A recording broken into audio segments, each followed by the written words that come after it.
Good morning, what's up? Here we go. Yeah, I know it's raining outside, y'all, so we're inside today for my morning chat. I have to do my exercises in the apartment today. And say hello. Y'all come on in.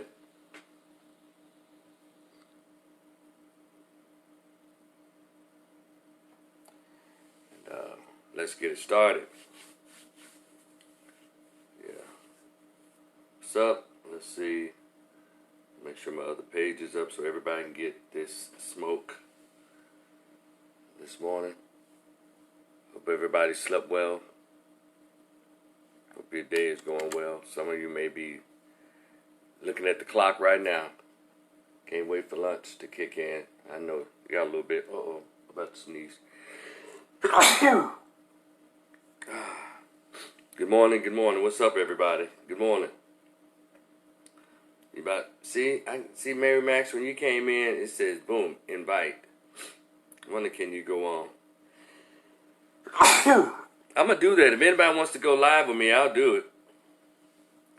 If anybody else pops up, I'm gonna press that and see if it works. See if you want to go live. And while I'm doing this, y'all want to go live? Hit that little green button and say, "Hey, Rico, I want to come in." Good morning. Good morning. I don't know what's happening over here. Yeah, what's up? Bring them. It says bring them on camera and all of that. Okay. And people having hurricanes, so I hope everybody's all right. The ones who caught up in these hurricanes. And so it's just interesting to wake up and you see all the drama that's always going on Facebook. You know, it is attractive. It is intoxicating. I know people say, "Hey, stay off of Facebook." It keeps you distracted, and it is the truth. It does keep you distracted. It is something.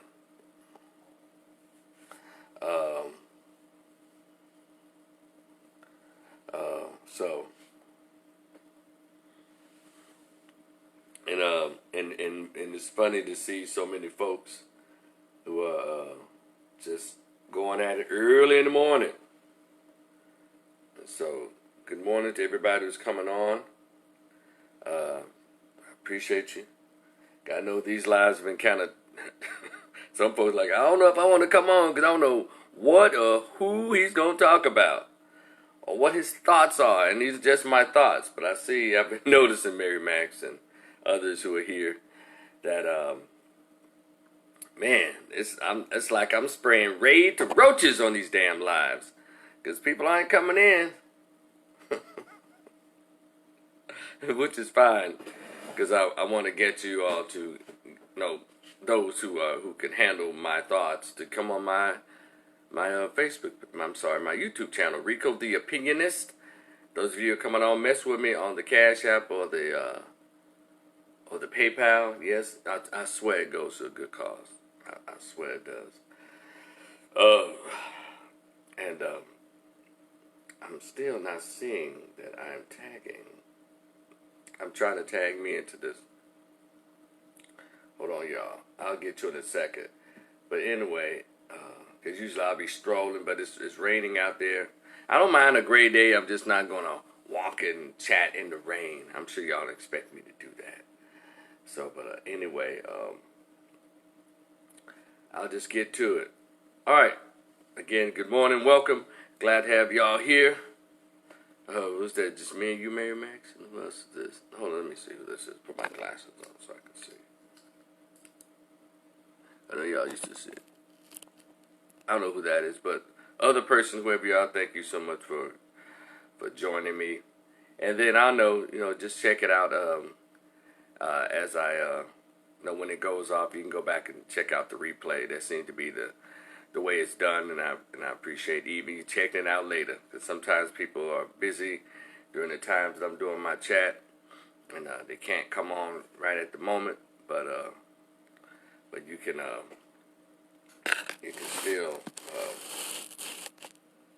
check your boy out. Let's see. All right. Lynette Birch, how are you? All right, let's go. All right, my first topic is if those of you who are not from Memphis. Okay. Oh, thank you, Mary Max. Okay, so they're good over there as well. All right. The first topic, it was something. Well, I'm going to make it my first topic. The first topic, because I posted about it on another page. Shout out to Memphis Raise Your Expectations. This is pretty much a some hometown commentary. I was just reading where the wall of Elvis Presley's home, Graceland, there in Memphis, was recently tagged by some unknown folks, or maybe they've probably found out who it is by now. But checked out a video of a person just looking at the wall saying, man, this is not what black folks do. This ain't, that's not what we do. We don't even care about that. And some people wrote in the comments saying that I've never been there. I lived in Memphis all of my life, and I never took the opportunity to go do a tour of Graceland. It's right down Elvis Presley, who used to be Whitehaven Boulevard, but now it's Elvis Presley Boulevard. Y'all, 20, 30 years ago when they changed it over to Elvis Presley.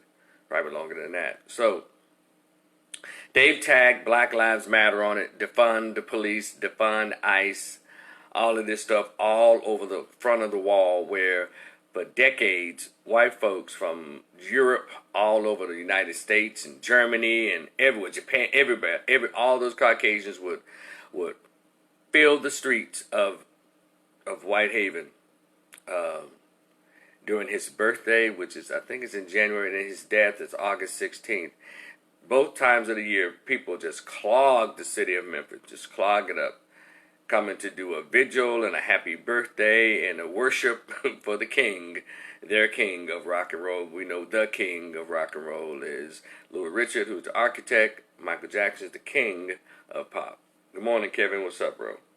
And so, but they stick to their kings. I wish we stuck to our kings, like Sam Cooke and Little Richard and Jimi Hendrix and Bobby Womack and Johnny T. I wish we stuck to our kings, Otis Redding, the way they stick to theirs and celebrate theirs, and Marvin Gaye, and it was just, it's something weird. They would destroy our black kings of rhythm and kings of rock and roll and blues and soul. So, yeah, Kevin, it's raining in Dallas.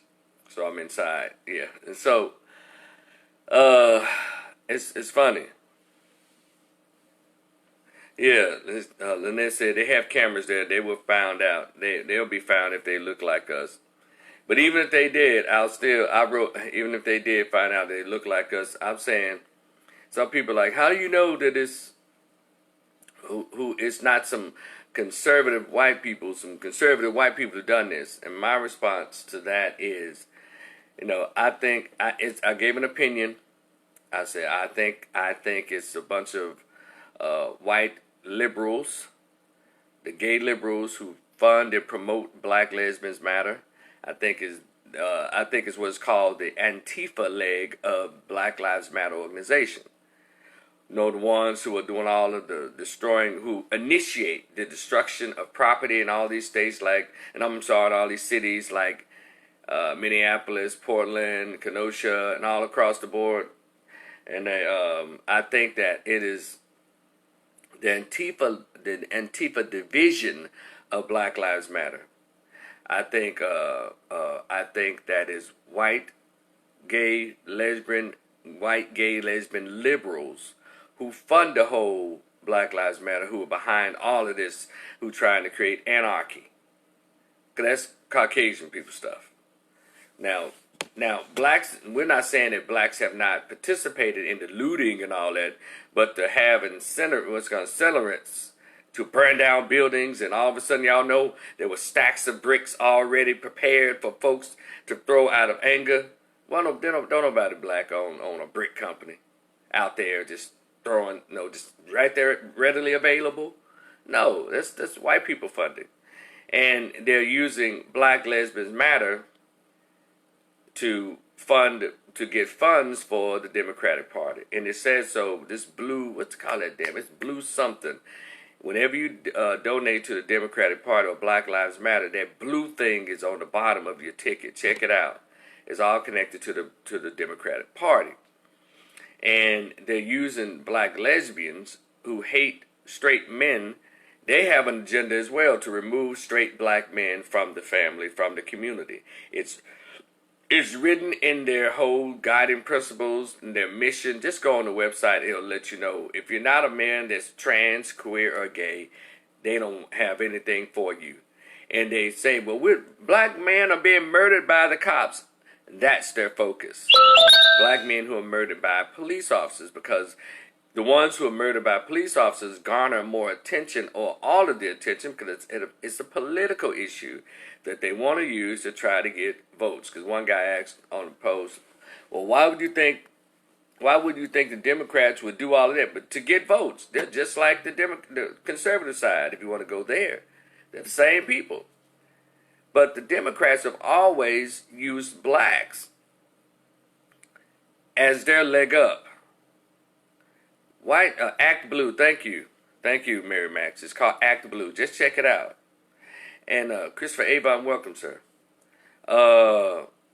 Act Blue, that is the organization that gets the lion's share of donations that's funneled through Black Lesbians Matter organization. Antifa is what's called the muscle, or the destructive part of that organization. And so people don't want to believe that, because black folks are they're talking about people who are just heavy Trump supporters.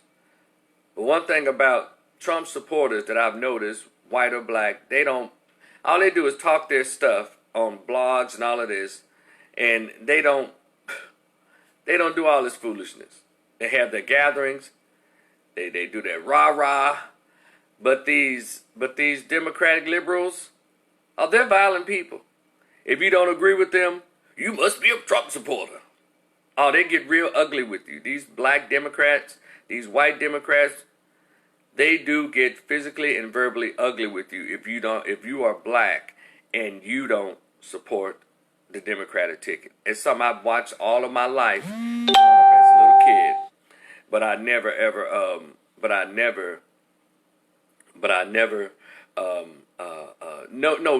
noticed it, because when you're black growing up in a Democratic city, or a family that claims Democrat, well, you don't know the difference. All you know is you're going along with the program. It's just like when you grow up Christian, you don't recognize other religions or other people's plights, belief plights, or backgrounds, because that's all you know and that's all you think is supposed to go on. But as you grow up and gain other knowledge and become intelligent, and you broaden your scope of thinking, well, you realize that, hey, everyone has an agenda. And so what do? Well, you do what I did, become an independent, and you stand back and watch everybody go at it. So that's the Democratic stronghold in a lot of these cities. What's up, Brian Mason? Good morning, brother. And so Memphis is a very heavily Democratic stronghold, very heavily Christian, 4,000 plus churches on every corner, but a bunch of liquor stores and daycare centers. Lynette says this is what we were taught back in the day. And guess what, Lynette? It's still being taught today. Because if you're black and you dare say you're not Democrat, obviously you are against the people. And so, and that's why I believe that it is a very liberal thing that's done to incite. Black Lives Matter deserve all the criticism they're getting because of its inception. George Soros, the old Jew guy, is funding everybody. He's funding everybody because he's using this money and he's funding people on the same street, but putting them against each other. That's what billions of dollars can do. It can get you to fund any and everybody. And so, but he's out here funding the white LGBT liberals, and they gave their stamp of approval for the black lesbian LGBT to get Black Lives Matter off, not only off the ground, but spread out. Because the way they spread out so quickly, Black people's organizations don't do that. You have to have funding and access.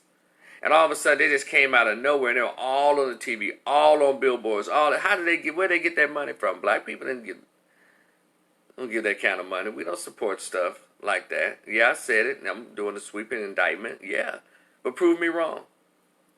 You know, if they know it's black men, black women that own it and all that, we don't even hardly do black restaurants like that. We can't even support black colleges the way we fund black colleges with 40 plus million blacks. We can't even keep 105 black colleges open. So I know damn well that money didn't come from black folks, and all that access did not come from black people the way Black Lives Matter just spread all over the place. And so I think that happened in Memphis. Again, it's probably some white liberals. I'll be shocked. It could be blackface because black people think like white liberals. We don't know how to think politically independently on our own. If that's the case, we had a third party a long time ago, the Uhuru Party or Kujigagulia Party or something that meant black folks. But we still call ourselves Democrats and go on to those wealthy white liberal Democrats who treats us as, bed warmers. There, little niggrin. There. Chris, there isn't one. Because Chris says, who's the candidate the Jewish community supports?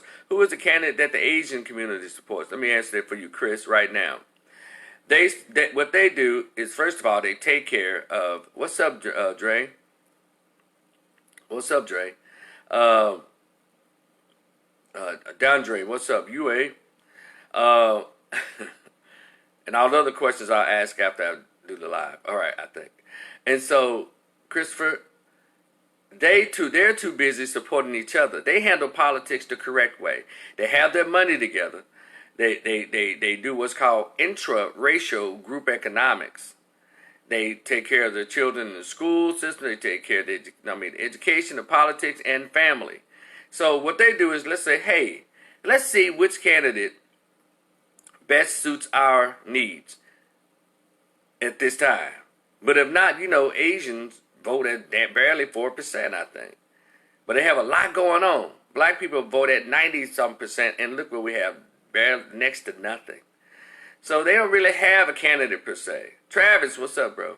They don't really have a candidate per se. They just throw that money behind when they need policy passed. They say, well, look, come here, come in this dark room right here when we talk. Boom, boom, boom. Blacks don't do politics like that. We let the politicians come into the black church and they say, oh Lord, yes, Jesus is the center of my life. Next thing you know, he hands the preacher a little envelope. And then next thing you know, yes, right, he came to our family barbecue. That's how we do. We don't take care of business. You understand? And so that's how they're able to always manipulate blacks and I say we vote in such a naive way, but not in a business way. So I hope that answers your question. They don't have a particular candidate per se. They put their money behind whoever they think would do what they need them to do. It can be a black candidate, Asian, a Jewish, Caucasian, Asian, whatever. That's how they work, Christopher Avon. And blacks going to have to mature to that level of doing business. Yeah, Chris said we don't need a third party. We need to understand and apply group economics. I think they all go together, Chris. I think because it's interesting that America is so advanced but these so-called third world countries and over in Europe and Africa, they have multiple parties. Let the best man or woman win. I don't know why we don't have that either. Because it's done to control the vote, to control the people. See, to have to whoever has a policy, whoever has the money, they can control the destiny of their community. But black people have not learned how to do that, and that's the unfortunate part. We got a lot of brilliant blacks in our community. Individually, I think we work great, but we haven't learned about group economics and intraracial support, because we've been taught about multiculturalism, we've been taught about diversity, all these things that keep black people behind. other groups, they participate in diversity when they want to say, well, let me see what I can get out of this. Let me see how I can benefit. Black people just do multiculturalism and diversity just so we can meet different people. Who does that? You meet different people, goddamn, when you're in junior high school and high school. Some of you went to colleges. Well, a lot of white folks, Asian, all that. You still think that's how it goes? No, race is a competition. It's not about meeting other people. Hell, travel, goddamn, you want to meet other people. Get a passport. But when it comes to business, we need to be taking care of our own. But I know I'm pissing in the wind here. So that's my opinion about what happened to the wall. Of course, the evidence will come out and show who it is, even if it's a blackface. Well, it's a Democratic liberal who did it. So I don't think it's a conservative move. White conservatives didn't come down and spray paint that. I think William Davis, what's up, Paul?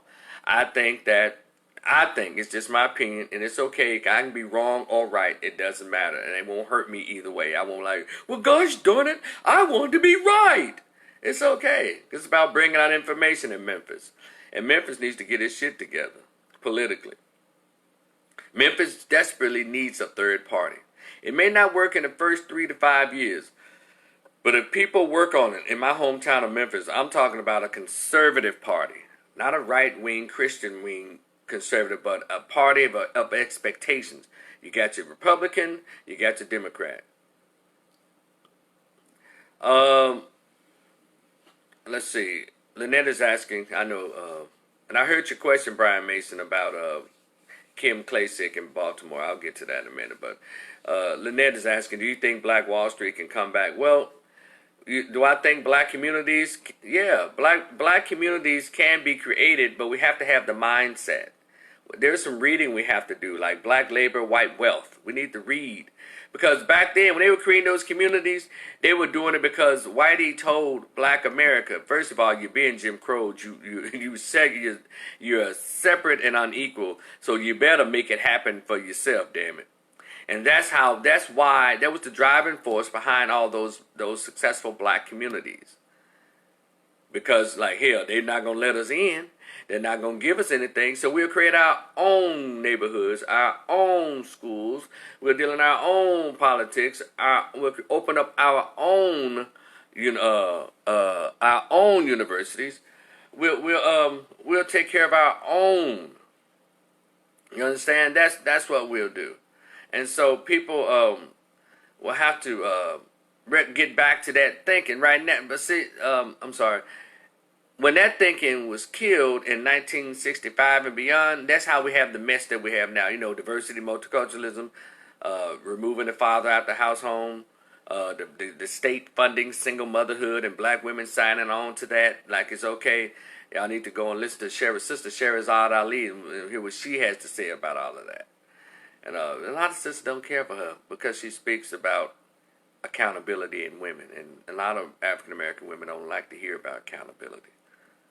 To the bulk of them, all they want to hear something from Michelle Obama, who talks about hating on men all day long, and Oprah's all these non-married, and Ava DuVernay, all these non-married slick lesbian chicks. That's who they like to look up to.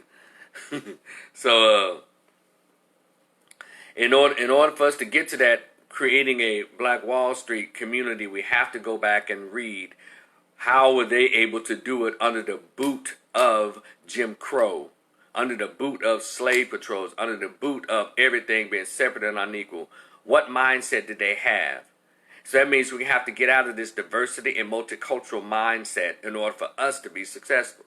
And we have to be reconnected with the African sense of who we are. That's how this gonna work. In other words, we got to start liking black people again. We don't even like each other. You know, we don't like each other. And that's terrible. Do I say all white people like each other? Of course not. They don't fool with the white trash. The uppity middle class whites and upper whites, they don't claim black trash. Trailer park, crystal meth, toothless whites. The cultural Asians don't fool with the Asians who got black girlfriends and white husbands and black husbands. Now, if they got white girlfriends and white husbands, well, those Asians are okay with that because they look at it as being a step up in this country. You mess with blacks, that's a step down. Y'all get it? Even we look at it. and when it go when we dealing with each other. The jokes out there, if a uh, white woman mess with a black dude, all of a sudden, um, shit, credit go bad, she becomes a single mother. Y'all heard the stuff. Marry a white man, her credit gets good and all that. So y'all see, I mean, a black woman marries a white man. We even throw the own stereotypes, the stereotypes on our own people. So when it comes, I'm going back to who spray painted that wall. We don't know, but we'll find out. But to believe that it was a conservative effort to create division, no, it's that Black Lesbian Matter, liberal whites stuff. The same liberal whites that y'all allow all in your church, you allow all in your organizations. I got white people in my family, and these white politicians get to tell you how to think black. You ain't black. Insult black folks daily, and we just look past it. Those far-reaching, overbearing, bold-ass white folks that think they can tell you how to do and only accept you when you're below them. Hell, in Memphis, they have a children's institute that studies poverty in black children. Guess who runs that institute in a majority black city? White folks. I think it got one black chick and maybe one black guy on the board. White people. Studying poverty, getting millions of dollars in grant dollars off of black folks in Memphis. See, that's the kind of shit we gonna have to get on top of. So yeah, and so now they're trying to get black folks triggered, spraying up Elvis. Black folks don't give a shit about Elvis's house like that. Like a couple of people, respondents have said in other pages I've looked at. Hell, we never been in that damn house. We didn't care. So that was, they're trying to get the conservative whites riled up, and the liberal, they're just trying to create some mess because we attack that, then they're gonna get us national attention. So it's all about getting attention. Let's go back to why Black Lesbians Matter don't get involved in anything as relates to the murder of black men and black children if it's not done by the police. They do that to get more attention. More attention brings more attention, and it brings more donations for the Democratic Party. See, if Black Lesbians Matter was a real organization for black people, they'll be in the streets every weekend in Chicago, every weekend in Memphis, every weekend in Detroit, saying Black Lives Matter to the gang members and the drug dealers and the people who commit violence. So let's just cut the bullshit. But we know it's a difference. I understand why the cops should be held accountable, because you can't legally use the law, goddammit, to, or even break the law to shoot men, because you don't shoot white men and gay men and Jewish men and Asian men and white women like dogs, cops. I get that. But also, as a community, we shouldn't even rely on Black Lesbians Matter to even handle issues in our own neighborhood. We know who the drug dealers are. We know who the shooters are. But the thing is, they're related to all those women in that neighborhood. That's why they don't tell it. We want you to come in and do our job for us, police. They won't tell it because it's their sons, their nephews, their little hood-ass daughters that's out there doing that shit. That is the secret, and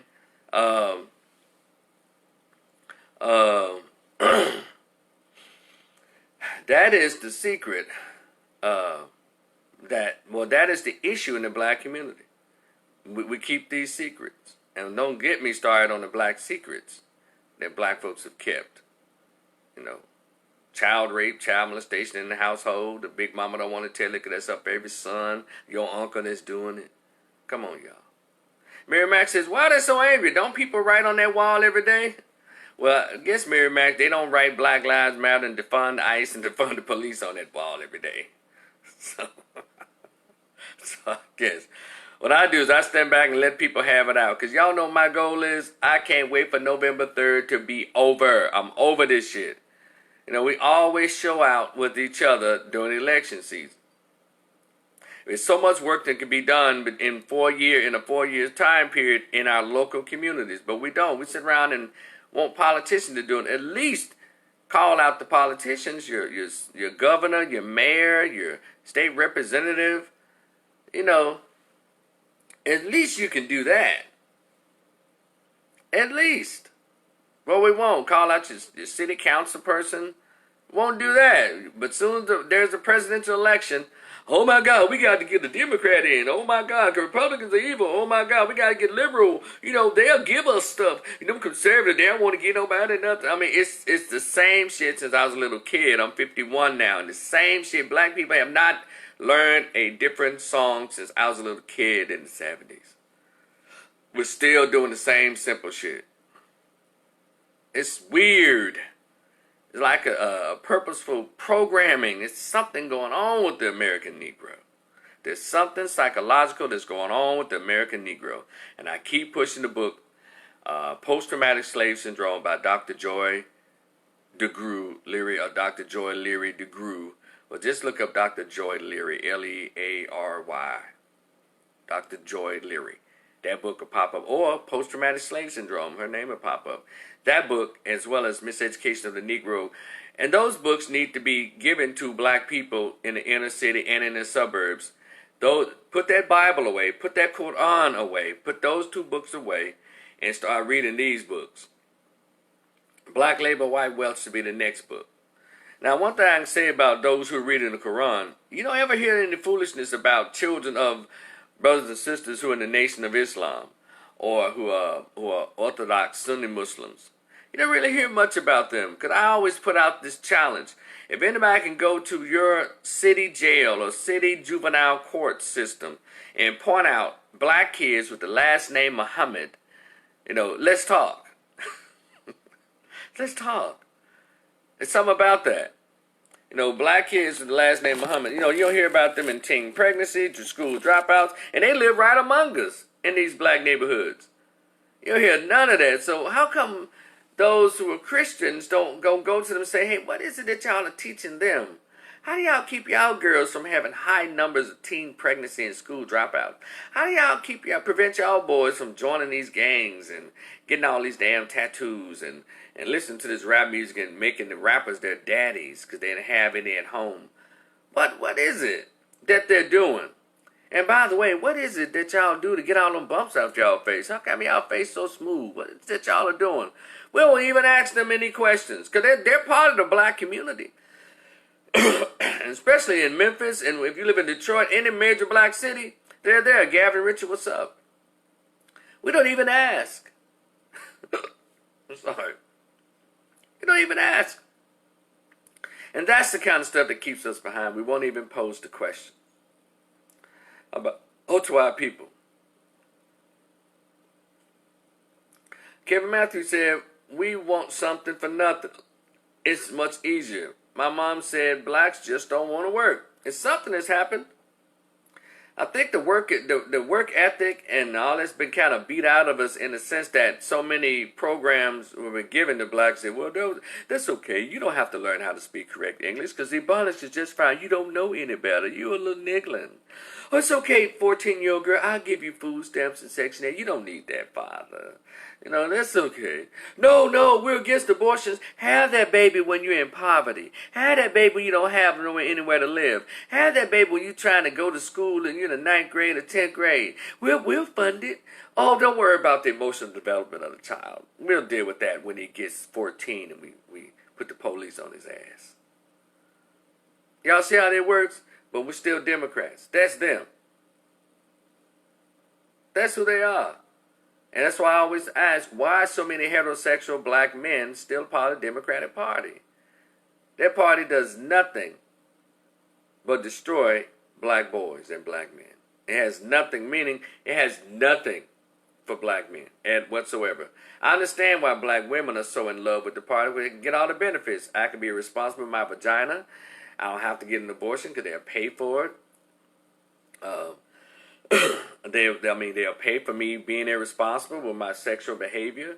I can have a baby anytime I want to without a husband or not even a real father. I just receive some penis and I decide to keep the baby. I live in a ghetto. I live around gang members. I got trap houses 3 doors down from me, but I want to bring an innocent baby into it. They'll give me Section 8. They'll give me some food stamps. They'll give me a welfare check. They'll make the guy who just having sex with me, who didn't even want to be with me, I can put him on child support. So that's your liberal policies there. That's liberal policy. And that's why I know women are so in love with it. They'll give us free grants even though I got a husband, but I can still get a grant because I'm a woman and start a business before my husband, before my boyfriend. And there are no grants for black men to start businesses. They have women and gender grants. See, yeah, if that party benefits women and gays and men who decide not to be men, that party, and immigrants and people come over legally, that party benefits them. There's no expectations of behavior in that Democratic Party. The lower you behave, the higher they get to remain over you. That's just the Democratic Party. It's always been like that. They're going to cut off folk food stamps. I mean, it's weird when they say, well, we're going to cut food stamps down by $50. Oh, what about the poor folks? How folks going to eat? Like they've always ate as they're standing in line to get $220, $25 Michael Jordan sneakers. They go to Wendy's. They go to McDonald's. When they really have some money, they fall up in Applebee's and Chili's. Yeah, because we really have to redefine what poverty is and what being poor is. I think, like Dr. Ben Carson said, poverty is a state of mind, and we have a lot of poor-minded people. It's interesting how they can find how so-called poor women in the ghetto and the hood and all this can find money for a $150 bundle to weave. It's funny how these so-called poor guys can wear Louis Vuitton belts on sagging-ass jeans that cost about $50 with $200 tennis shoes on. See, this was Dr. Cosby, Bill Cosby, remember him? That's what he said to black folks years ago, and we got mad at him for speaking this truth. He said that there are people who died and did the work, laid out the plans for you, but you didn't hold your end of the bargain up. They call it the pound cake. You know, a guy goes and steals the pound cake, what do you expect? Blah, blah, blah.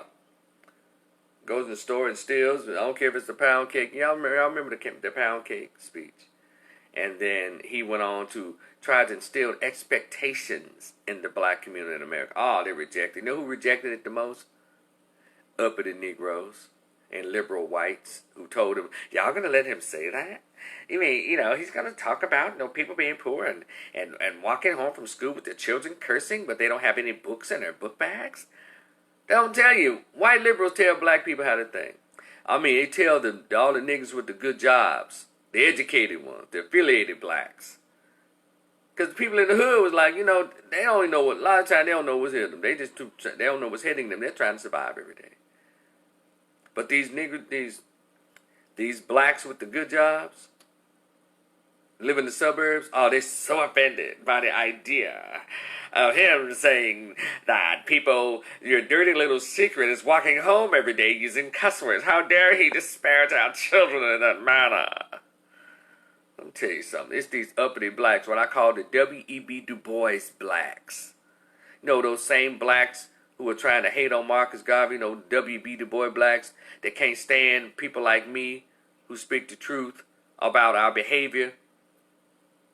Those uppity blacks, the same blacks that hated on Marcus Garvey, the same blacks that hated on Malcolm X, the same blacks that hated Dr. King from 66 to 68 when he started talking about reparations. Where's our check? The Vietnam War should not have been used as a job creation factory for young black boys and men and girls to go out to fight a damn war of imperialism for white folks. Those uppity blacks, they are our issue, not ghetto blacks. Our issues are these blacks with good jobs. The ones who still watch the NFL, even though Colin Kaepernick was kneeling because they were murdering unarmed black men, but the uppity blacks with good jobs still. Well, they don't have to stop playing. You just now you're okay with the owners now saying they can kneel. It's okay now because Whitey said, okay, we'll kneel now. Yeah, that's right, we'll kneel. Now all y'all want to kneel now? Get out of here. Y'all get out of here with that bullshit. Racism and white supremacy is a real deal, and this permeates the psychology of the so-called 10% blacks. They're the ones who've fallen off. They fell off, therefore they're black. What's up, Damon? These are the black. These are the people who fell off. They're so busy trying to get the crumbs for themselves. And I'm not saying that blacks in the hood should not be held accountable. Dr. Cosby told the truth. He told the truth about those blacks. He did. But it's the uppity blacks who are upset with him. Because in all those meetings that he went around, you didn't have no black folks in the ghetto. There was all these college graduate Negroes and Greek-affiliated blacks and corporate blacks who were trying to talk crazy to him and beat him down for when he was telling the truth. See, if y'all had if you would do your talented 10th due diligence, the blacks, so-called hood blacks, will come up. You understand? Then you have to hate on the so-called labeled militant blacks. You know, y'all say woke folks and pro-blacks like those are insults. Well, if it were not for pro-blacks like Jesus, you son of a bitch. If it weren't for pro-blacks like Fannie Lou Hamer, you bastard. If it weren't for pro-blacks like Ida B. Wells Barnett, you fucker. If it wasn't for pro-blacks like Malcolm and Marcus and Medgar, you son of a bitch, you would have your arrogant jackass here disrespecting black folks who are trying to get the truth out so your monkey ass can live. Because every time I hear that, I say, look at these niggas. You think that's an insult to Dr. John Henry Clark, you motherfucker? You think that's an insult to Brother Ashwa Kwesi? Dr. Ben Yakahanan? Dr. Francis Cress Welsing? Brother Neely Fuller? Dr. Ivan Van Sertima? You think that's an insult to them? The original awakened folks? You woke folks. Because they won't vote Democrats, you mother... Oh my God, I can't stand you niggas. Y'all know who I'm talking about. Get mad about it. If you've ever said that, I'm talking to you. You woke folks. Just because they won't vote for Biden Harris? Just because they won't vote Democrat? Or they won't vote at all? Yeah, I have my problem with the conscious community, but they're putting the knowledge out there. The knowledge that can go further if you so-called educated, talented 10th niggas will get on board and push their message further. Because you have access, you have the platform, but you'd rather stand back in your gated community and all that your corporate job and your degree has allowed you. I'm not saying they ain't have an opportunity. What you could do is go there and say, you have an opportunity to get what I have. And don't be standoffish and treat poor blacks and conscious blacks in the black hoods like they're pariah, like you all at. That's the problem I have. Because if you was really part of the talented 10th, your ass would be doing your job. You'll be passing out those Dr. Claude Anderson books. You'll be passing out. You'll be passing out those Dr. Francis Cress Welsing's books, those Carter G. Woodson books to our people to get that knowledge instead of sitting around here aligning yourself with these white liberals. Don't give a shit about you. You just glad to be sitting. You ain't even at the table. You at the goddamn dining room part of it with the door closed. You can't. All you can do is try to hear what's going on. Your ass is on the porch. You ain't even in the house. But you think that's something major. That shit gets on my nerves. Because we can do this, but you need to get your mind right as well. So when Dr. Cosby was coming out there talking to blacks, no, the ones, and that's right. Goddamn it, you can afford a bundle of weave, but you won't go and stand up to make sure that's the right school board person for your child in your school district. You can stand in line for a bunch of goddamn $250 Michael Jordans, but you can't stand in line to make sure you're getting funding for your child's school district or district. That's the shit I'm talking about. That's what Dr. Cosby was talking about. But it gets attacked. So that's the shit that's the stuff that bothers me. So when I see these silly ass blacks out here jumping around and parading, and you the same 10% Negroes that thought Cardi B's video was okay. Yeah, I said it. That's the shit that gets on my nerves. This hypocrisy, this two-faced, this contradiction, hiding behind your cross, hiding behind your fraternity, your sorority, hiding behind your goddamn church, your belief, hiding behind all this instead of just being black. Yeah, I said it. I don't do no breakdown. Well, you know, we're people of Nubia. No, goddamn it, black. I don't do all that extra. And that is our issue. So-called members of you want to be talented 10th and looked at as leaders, but you won't tell the truth that you're just as pigeon-held and bought off as anybody else. It's not our ghetto blacks, our blacks who live in the hood that's the problem.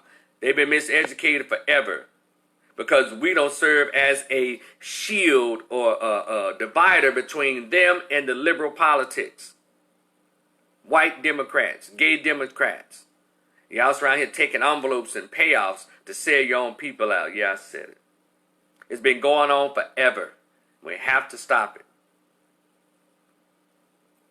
So I don't want to hear your fucking conversation about no fucking Biden or Trump. I don't give a shit about that. I'm looking at what you're doing. You got it. You got a nice home. You got nice cars. You brag about all the time. You smoke your cigar.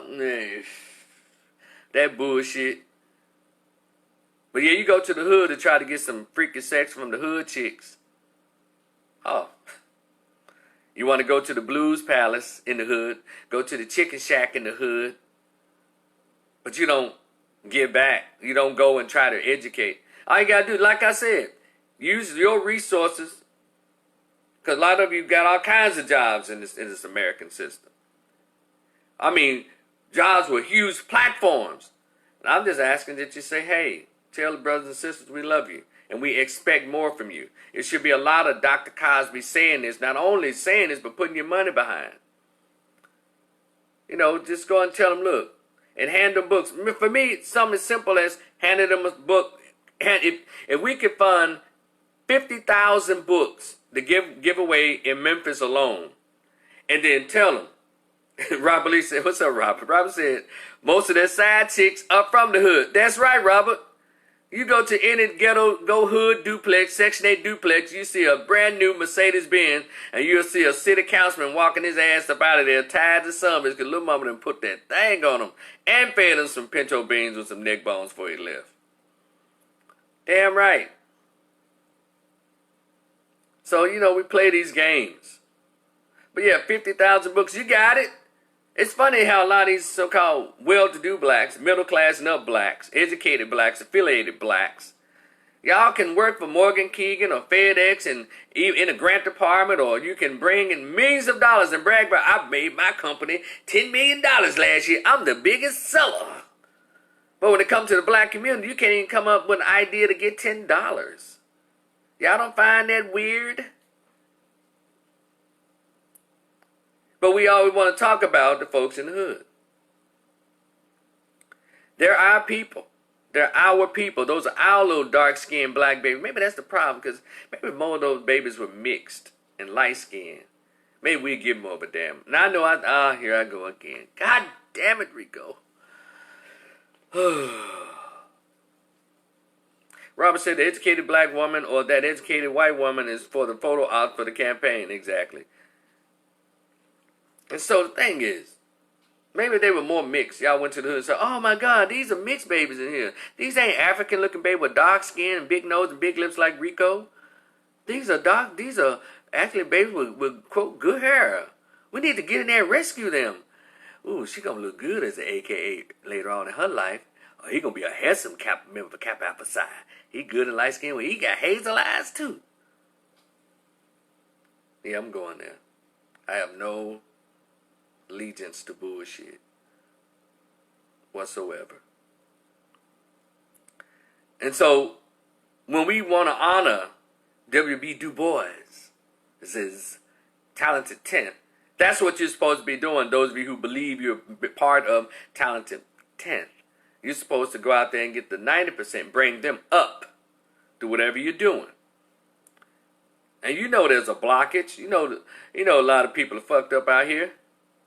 Well, if I can do it, they can do it. Well, you know, look, I can say the same thing. I grew up in bullshit. Thank God for my mother being level-headed in the midst of the foolishness. And always telling my brother and my sisters, I don't care if you were born and raised in a barn, you don't have to look nor act like an animal. As my mother said, food stamps, welfare for kids, single mom. But guess what? That's not all of the households or most of the households in these inner cities. These people trying to survive where they think they surviving. And then you got all those preachers, they're not teaching them anything either, because The behavior is not changing. So you don't need preachers, liquor stores, or daycares in these black neighborhoods. They're all handicaps. Preachers, liquor stores, and daycares are all handicaps to the progress of black people. Get these damn preachers out the neighborhood and put in whoever's teaching them Muslim kids. Put those people in the neighborhood. You wouldn't have the bullshit. And I have my complaints here and there, not too many about the Nation of Islam, but none that I don't want them to continue what they're doing. Because I'll always reference the Nation of Islam. I'll always reference some things that Minister Farrakhan has shared. So, but still, how are they able to live in the midst of us, but still rise above us in behavior and expectations? Because and the masses of black people are not reading the books that our scholars died broke or were assassinated trying to get to us. We're not reading the papers that they wrote. We're not even in 2020 going to the YouTube and looking them up and listening to some of their old lectures. That's our problem. So he's like, Rico, what would you do? Hand them books. Write down things they can do to improve their lives in simple English, newsletters, English with 13 font, double space, and say, hey, this is why you're poor. And tell them why. List the things that you do to keep you poor. They may not get it, but guess what? Our people that get fucked up overnight, it took hundreds of years to get us this. But it's going to take at least half that time to get us back. And you won't be able to save everybody, but if we put an effort, you'll save more than what we're saving now. Right now, we're saving like 5 people out of 50,000 people right now. You can actually save 10,000 out of 50,000, which that is a huge improvement if we put in the work together and go and get our people. You know how many blacks are in politics? As soon as they get elected, they become like neutered or spayed. Yeah, you do better being a street activist, because once you get in there, you act like you don't have a voice anymore. Well, you have to cooperate with all those. Oh, really? Okay, they seem to respond better.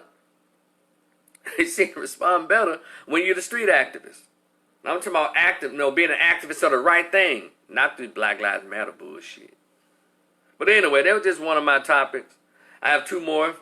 The next one is, I just saw a report, Terrell Owens, y'all remember him? He the one that was in Dallas when, I think so, who got fired? Somebody was getting fired, or Tony Romo was being replaced or something. He got on there crying. This is my quarterback. I was going to miss him. With all them damn baby mamas and crying about child support. That little weakling. Well, y'all remember me talking about buck breaking? You know, I said in a previous live, I need LeBron James to shut the fuck up. Now I need Terrell Owens to shut the fuck up. Here's another big, black, strong, in appearance, Terry Crews, built-ass, dark-skinned Negro, talking about, I'm afraid of clutching pearls. I'm so afraid. I hear about these police. Ooh, child, I'm afraid every day, because, it's my 6'5", 225 pounds of muscles. Ooh, I'm scared of the police, because you don't know what they gonna do, child. Ooh, as a black man walking around here every day, I'm so afraid of the police. Ooh, I fear for my life every time I leave my gated community out here. I'm tired of y'all. I'm sick of you. Buck breaking. Go and look that up. Y'all, and it's funny how this white liberal media puts out these biggest, strongest, brawniest black men on TV to cry like bitches. Now, I'm a regular guy. I don't have a fear of the police. Now, am I concerned? Sure. But like, oh shit, I gotta get out and go to work. Police gonna pull me over. I don't have that. And I wish they'd stop pushing it. See, there's some more Black Lives Matter, Democratic, liberal bullshit. They want to win so bad they even recruiting big, strong-looking black men. Now, what kind of image is that to put to black boys? You know, it's almost as bad as when fucking Wesley Snipes was kicking ass as Blade. Then that next year, He gonna fuck around turn into Noxzema Brown, a transgender character in that damn movie? Really, Wesley? You don't know the damage that you caused when you did that. Acting my ass. Image. I talked about this extensively yesterday. Image. They're putting these big, strong black men out front on the continuous destruction of the black male image. And black dudes, y'all need to rebuke these guys and tell them, stop doing this shit. Stop volunteering to be mascots for these damn white folks. It's crazy. And then they get the rich ones and successful ones to put over. Those are the black men they want to present the black boys. They want those guys to be the heroes of black boys. Soft, effeminate, cartoon-ass black men. Y'all see this shit? But you want me to vote Democrat? You want me to go with liberal policies? Are you kidding me? I'll pass. I'm an independent, by the way, anybody who wants to know. I'm an independent thinker and voter. I go for whatever works for me. If it's not work for me, I don't vote for it. I don't promote it. I don't push it. So, I need you, Terrell Owens. No, of course, he's irrelevant, even though he's a Hall of Famer and all that stuff, but he's irrelevant. So he'll get on TMZ anywhere else anybody get him to get some spotlight, because I'm sure it's something he probably wants to try to sell. But yeah, they put these cats on here. That shit bothers me. And I wish more black men who are actually bothered by these guys, their presence and the way in which they're being presented, would speak up and speak out in video logs or vlogs, write articles, something, let you know, hey man, we're not putting, this is not a modern day plantation. Maybe it is for some folks. But that's not cool what y'all doing, bro. It's not cool at all. Anything for clout, as they say. You're going to get your, and I don't know who keeps making LeBron James a spokesperson for black people. He's not. He's a damn athlete. He's not a Muhammad Ali athlete. He's not the brother in '68 that threw the black fist up. He's not that athlete. These are well-trained little Negroes. But it's interesting, though. Maybe if I wait long enough, I'll see. The cat from Milwaukee Bucks, what's his name? George Hill, I think.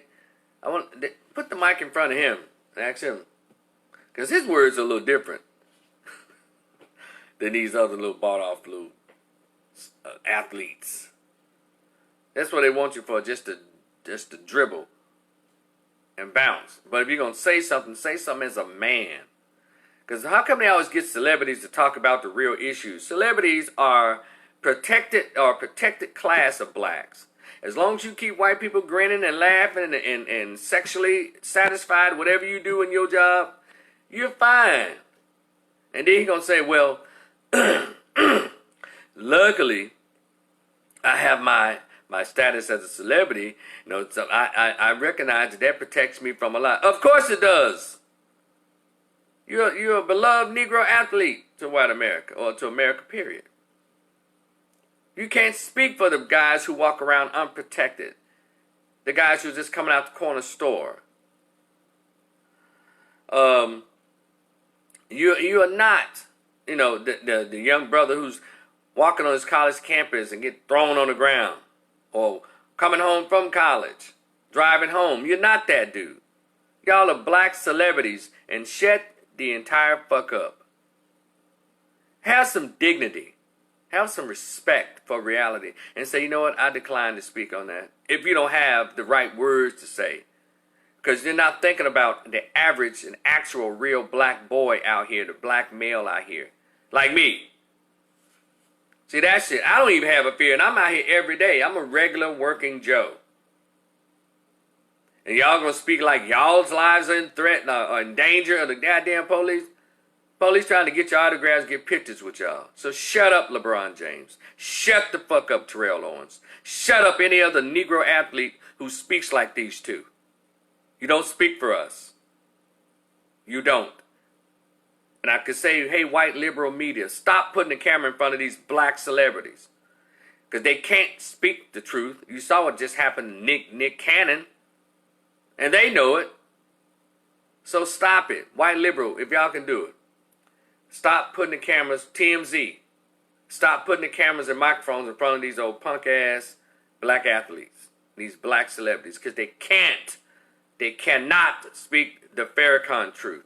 They cannot speak the Marcus Garvey truth. They cannot speak the Ida B. Wells Barnett truth. They cannot speak the Dagmar Bessie truth. They cannot speak the David Walker truth. They can't speak the Noble Drew Ali truth. They can't speak Dr. Ben Yakahanan truth. They can't speak Brother Ashwa Kwesi truth.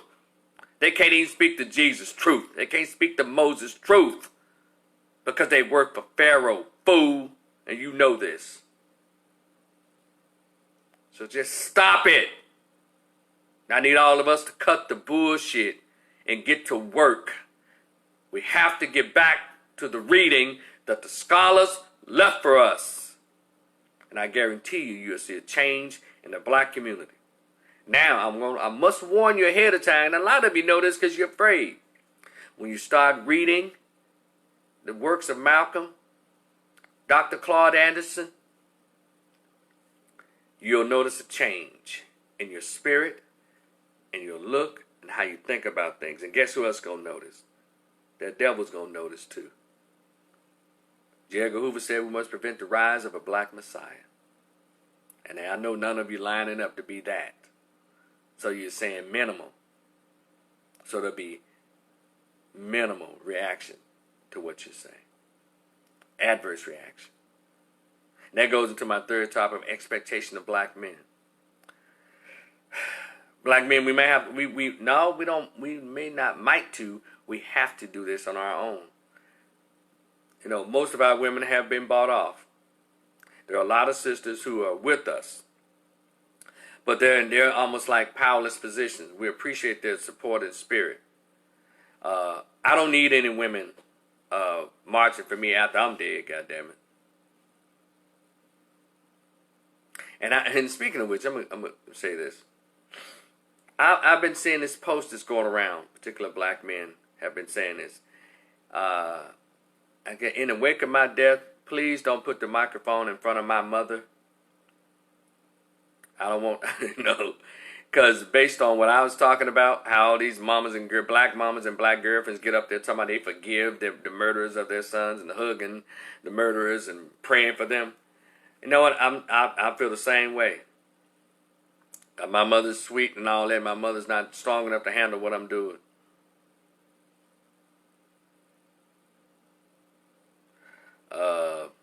Mary Mack said, okay, I'm gonna read that. He said, did you notice the big fuck you Chadwick Boseman gave to TMZ? He kept his illness a secret and worked his ass out while presenting a beautiful image of a black man. That's how black folks need to treat the media as a whole. Correct. You know, I'm with that. And if I had if there was going to be a black woman to speak to me, if there was going to be a black woman, I wouldn't want it to be my mother or my sisters. None of my cousins. It'll be my friend. I have a friend named Janet. I've known for over 20 years. I'd ask them to give her the microphone to speak to the press on my behalf. Now that's the end of that. So, black men, I don't even want my brother to speak on my behalf, I don't think. No, to the press, if something like that would have happened to me. I want my friend Janet to do it. Oh yeah, I got two and my girl Tondela. Those two women, they're the only two women. I want them up there together, or do separate interviews together. I want them to speak, cause they'll come with who I am and what I'm about and what I expect. And no, ain't no prayers and no goddamn we forgiven. Our country needs to be healed. They won't be saying that shit. So, but anyway, with black men, we have to do this, brothers. We're gonna have to. We are going to have to take the reins on this, and if some of those talented 10 black dudes want to get in on it, that's cool too. But leave your agendas, your liberal, democratic, or whatever agendas, your fraternity agendas, leave that shit, your church and God and Christ agendas, leave that shit at the office. Because we're going to have to do it, black men. Make more speeches? No. It doesn't have to be extreme. We'll just let it be known. No, we got this. We'll get these boys. We'll get them. We're going to hand them books. Because if they can, well, when they say, what's that? We'll hand them and say, look, this is where you go to learn how to read in this city where you live in. It can be Memphis, Chicago, Detroit, wherever. Minneapolis, Dallas. They really need some black male mentoring here in Dallas. They got a lot of heavyweights here, but I don't see too much work being done with black males here. Everybody say they got a program and doing stuff, but you know how it works. It's for TV and for cameras and shit. And so that's, we have to do it, brothers. We're going to have to present and black Hebrew Israelite black dudes. Come on. Y'all get off the corner cussing everybody out because they don't believe what you believe. That shit is the silliest shit on the planet. Y'all know different than the brothers in the Nation of Islam. One thing about them, they just say, hey, you want to buy a final call? And they leave you the fuck alone. You want to buy a bag of fruit? And you get that bag of fruit, and then they'll say, well, right on, brother. Peace. Assalamu alaikum, brother. But you damn black Hebrew Israelite dudes, y'all do go far. You know. All those guys that y'all presented. Carl Robinson, what's up, bro? All those guys that y'all present on every corner in New York and even here in Dallas and the major cities, turn the page, Hebrews 13, verse 5. And he said, and God said that he, fuck all that. Why don't y'all get out in the community and do some real work? I guess, we are the original Jews. Fine. So, okay, we're the original Jews. How the fuck could that benefit us? Yeah, the white Jews who claim to be Jews, man, have benefited their asses off economically, educationally, and politically. So let's find out we're the original Jews. How the hell does that benefit the folks in the ghetto? Okay? Because there are basic skills in the black ghetto that the kids and the grown folks are missing. It comes from not being raised. And it's like when you build a set of apartments and you shove people there and everything they want and desires there in those apartments, but it's not the right stuff. It's like feeding people Burger King all the time and not introducing them to fruits and vegetables. That's the black ghetto. All they eat is candy and cakes and fried chicken and fried fish, mentally and physically speaking. Barbecue. Rarely vegetarian food, stuff that feeds the mind, the body, and the soul. That's why I suggest passing them something easy like For Young Men, Visions for Black Men, or Introduction to, I'm sorry, that's a thick book. Carter G. Woodson's Miseducation of the Negro. Pass the books. You got extra money, buy books. Pass it. Hey, here you go.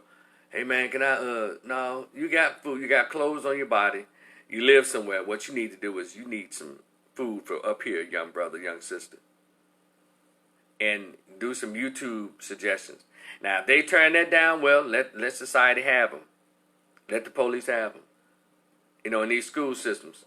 That's where the talented 10 can say, you know what? Y'all need to increase the funding and redo these damn schools the way they do in the suburbs. And also, y'all need to stop using old bullshit books and teaching these kids this crap. You know, black kids need to be taught differently, but also be taught STEM in all the schools. And you have the ones who are slower, well, we have that taken care of as well. Stop with all the medication of all the boys because they're rambunctious and they're playing hard. You need to be on medicine. I think he bipolar or ADHD. Is what's his name? Dr. Umar Johnson says ADHD ain't no dad at home disorder. Yeah, a lot of them just need a daddy at the house. And women, get some fathers for these damn children. Stop around here screwing and not having fathers for these children. You having babies by people and not having fathers. That's one thing we need to do is write papers and stuff and spread to women how important a father is for the child's son and daughter's development. That's what we need to do. Explain to young girls and women today, you need to have a father for your child. You know the best place to start, women? A husband. That helps out a lot. You know, when we talk about Black Wall Street, mentioned earlier, those folks had what we seem to lack today, expectations. And I want everybody to leave this live with this word, expectations.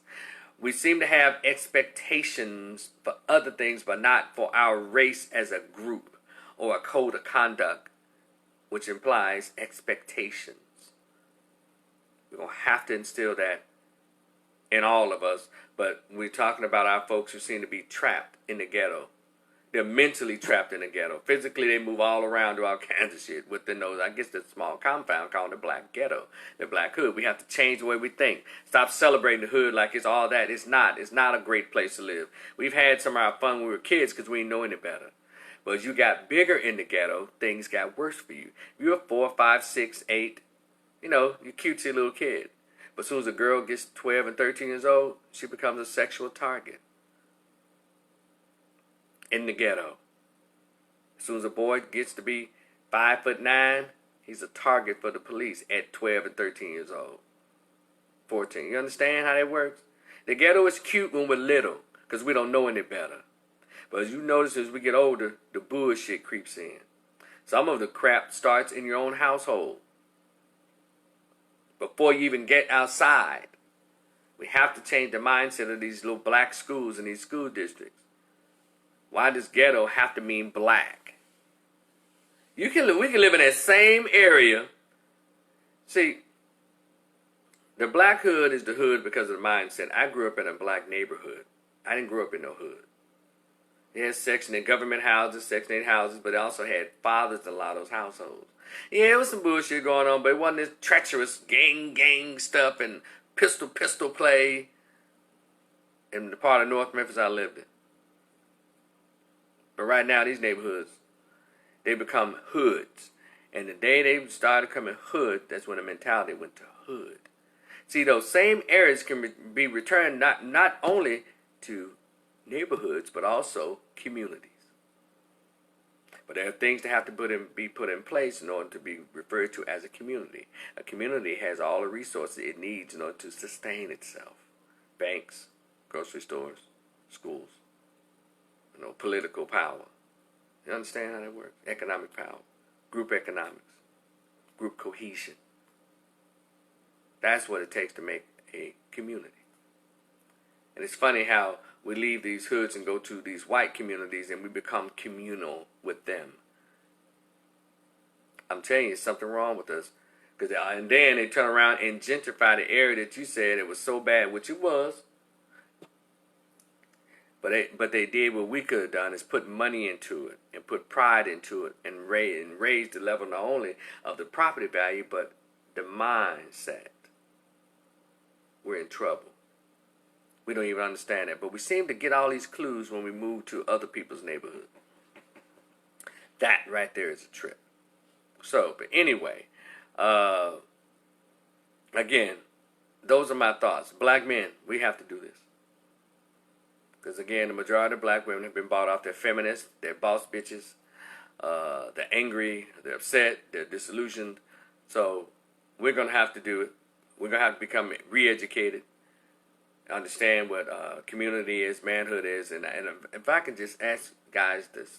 When y'all stop impregnating women who are not your wives, that'll help out. Stop sticking raw penis in women you don't have any intentions of having a baby with or being married to. That helps out a lot. Because it's 2020. Why are y'all actually sticking raw penis in women that is not even your wife or even your girlfriend? Your girlfriend or your wife or someone you don't even live with. With no intentions of having a kid. You just like the ejaculation of it. So we can stop that part. Yeah, I beat up on the women because you can't get no puss without permission. But I need you to change your intent, your sexual intent. And I'm not Mr. Perfect at all. At least you can say, hey, are you on birth control? Ask her these questions to protect yourself. Are you on birth control, sister? She says no. Well, you should already have a condom, or you walk your silly ass out of that room. But but here's the deal. I'll say 85% of sex is usually had under the influence. Not too many people are just having sober sex around here unless there's some teenagers sneaking in the bathroom in school. But a lot of sex is had when people been smoking blunts or alcohol or pills. And for you know it, I'm pregnant. Man, I hope that bitch ain't pregnant, man. I was fucked up. See, that has to stop. So we have to stop behaving like savages in order to discontinue being treated like savages. That's savage behavior. And so, guys, could y'all spread the word? I know everybody here is over 30 and over 40 and shit. Could y'all mind stop impregnating women who are not your wives? That would help out a lot. I'm telling you, it help out a lot. How y'all think a lot of these black babies get in the ghettos? When you stick your penis in the pot, she gonna stir it up. It's gonna start pouring those bowls of soup. Called these children that are created from your semen. Yeah, oh yeah. You do have a part to play, bro. Stop impregnating women who are not your wives. Period. I don't fucking understand that. I have not impregnated any woman who's not my wife. I'm 51. I started having sex at 22. Condoms, and I've been lucky with pull out. Ugh, don't try that. But it's just part of it. But I have not. Because I understand, as I got older, I understand, the consequences of not just me, but the poor little child that I didn't really want. I'm just, they're trying to bust one off. So let's just stop it. And ladies, y'all have the bigger responsibility because it's your body. Why you allow men who are not your husbands to stick raw penis in your body? See? Expectations. But anyway, look, mess with me on the Cash App and the PayPal. I'm telling you, it goes to a great cause. Blackman Mojo, $ Blackman Mojo. That's the Cash App. I appreciate you. And everybody who came in on this rainy chat with me, I appreciate you. And if you have not subscribed to my my YouTube channel, Rico the Opinionist, it is popping. And I'm working on trying to have a Sunday night interview with someone who is, I was thinking either a staunch Trump hater or, I don't know. It'll come to me. It'll come to me. So, but anyway, be cool. I'm not going to hold y'all because it's lunchtime now. I thank all of you who took time out to listen. Those of you who ever been here before. But I guess I can read some of your comments really quickly. Mary Max said, that's right. Black men, you have to know the consequences of your behavior. You hit the nail on the wall, nail on the head. Mary Max said, right, he's no Juan Carlos or Ali.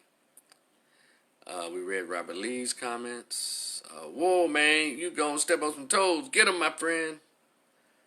Okay, Lynette. Okay, I read all of everybody's comments. Okay. Thank y'all so much. Travis, thank you for watching, bro. Everybody who's stuck around to the end, I appreciate you. And if you have a question, if you want to ask me anything, go ahead. And there's a green button. If you want to come on live, for those of you who are here, then press that green button. Let's see if you can come on live. I'm still testing it out. If there's a green button, I think that's right. It's a green button next to the comment. You can press that and come in here. Let's see if we can actually talk to each other. And I want to hear your thoughts on anything I said, or you just want to make a comment or share an opinion about what's going on in society, period. Just make a comment. So if anybody here who's left in would like to ask me a question. Oh, Brian, you asked what I think about Kim Klacik in Baltimore. Well, I spoke about that in my other live, I think the day before yesterday, about these black conservatives married to white folks talking about black issues. I don't trust that. I don't trust that Kim Klacik. I like the video. I like the message that she's putting out, but I just don't trust these black conservatives married to white folks. I just don't. I just don't. It's just like a black dude who got to complain about black women, but you don't date number white girls and Asian girls and all that. I don't know what the fuck you talking about. Because you made your choice, so why should it be your concern? I know some people are like, what difference does it make who they're married to? Dr. Francis Cress Welsing taught us that who you lay down with or who you marry, that's who you share your philosophy with. That's who you agree with. When I heard that in 2004 during a lecture she did at I think it was at Tennessee State in Nashville at a hip hop conference. She was there, and her and Nita Fuller, and also the author of the Medunetta. Y'all think that book is this damn thick and hard to read? Well, he has a Caribbean or an African accent. And shit, I was like, man, maybe I'll try to read the book. I got past 2 pages in that damn book. My eyes were like swimming. I can't do this shit here. Yeah, but so I still need to go and find it and buy it and have it as part of my collection, though. Who knows? I may sit my ass down one day and actually read it and come out, man, killing them with the knowledge. But yeah, I always wish when I see these people, I said, damn, how come a black female with a black husband and black children don't come out with this? Well, because most of those blacks are Democrats. And so they're not going to come out with anything like that. They're going to come out with, we don't give you more poverty, more free stuff, more of this. And so she's coming out as a conservative. And conservatives have particular expectations that even black people agree with. And that's her issue. And so I guess I wouldn't be messed up if she won, but if I had to vote for her, I'm not doing it. So when these black conservatives come out, I go straight to their Instagram or Facebook page or look for articles about who they are. And then they got these white wives at home, these mixed kids, and people tell me, yeah, black people. I don't want to hear that. Not from you.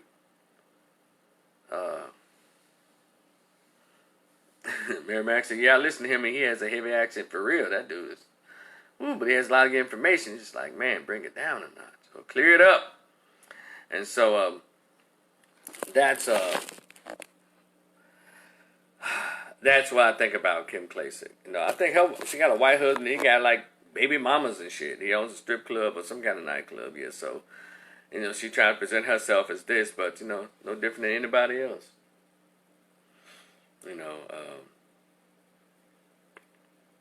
It's something.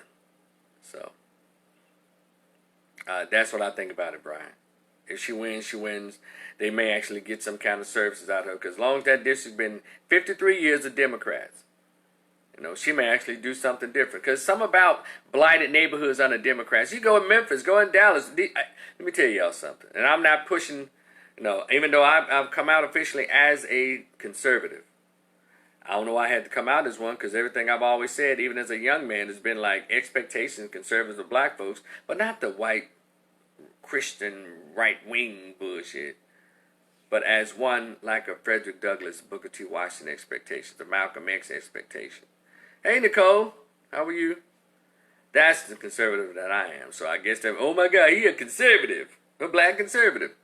But you ain't gonna see me with no white wife and no mixed kids around here. I'm a real black dude. Now, as a single man, I can kick it with whomever I want to, amen. But yeah. But they do have. But a lot of these black conservatives have a platform saying that the black community can really use. Sometimes you might need to take a chance and vote for these folks with the white husbands and the white wives, and let them get in there and speak the real issues like Malcolm spoke. I mean, if you listen to what they're talking about, before they get into the clownish part of being black conservatives, I'm talking about the real issues. When she talks about, even what Candace Owens was saying, before she had to pay the conservative piper by trying to tear down George Floyd and Ahmaud Arbery and all that with her little stuff. See, she has to do that because she gets her funding from those right-wing Christian white folks. And those hardened, staunch conservative Republican white folks. But when she was talking about the black issues and getting off the Democratic plantation, that chick was telling the entire truth. That's why she made all those people look like fools on their Revolt panel discussion hosted by Puff Daddy and Jeff Johnson. Made all of them look like clowns because she was speaking the pure facts. While T.I. trying to crack jokes, because that's the respect that they have for the black intellect. Just throw them a punchline and they'll get on your side. But she had facts, information. And this Kim Klacik chick, good looking, got facts, information. And that's why I suggested we could, on my interview with the young brother DJ Protocol, that we should form a third party, black conservative party.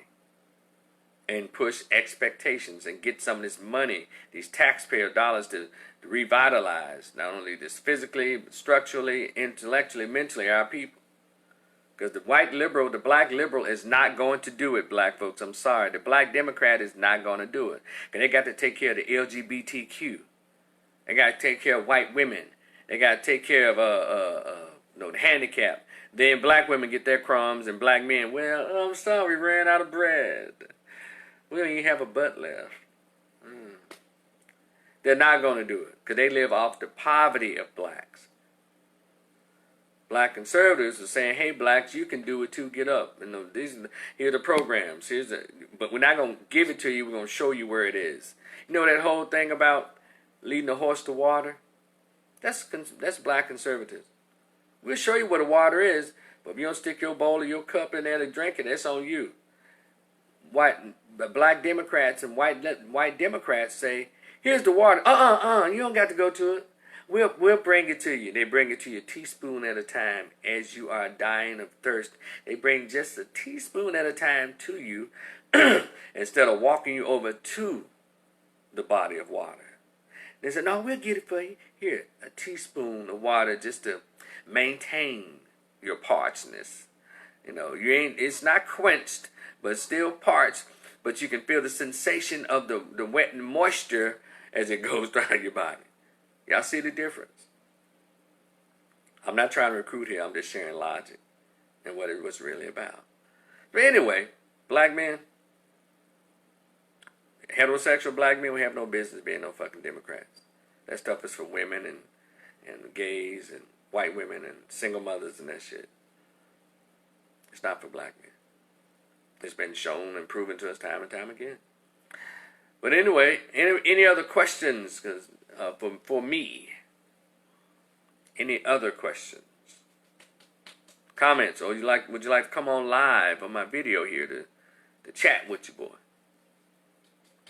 Because I didn't get a chance to walk today, so I may actually have to do some push-ups and jumping jacks and shit. Man, whew. Come on, son, come back tomorrow. Maybe I'll go walking this evening. My Lord. I'll wait a minute, see who has any questions, any more questions, anybody. Okay. Well, I appreciate those of you who coming in, passing through. Y'all be cool. PayPal me, Cash App me, $ Blackman Mojo. See y'all on tomorrow I'm going to take off, but Friday I'll be back for a live walking chat with Rico. Thank y'all for showing up today. Peace.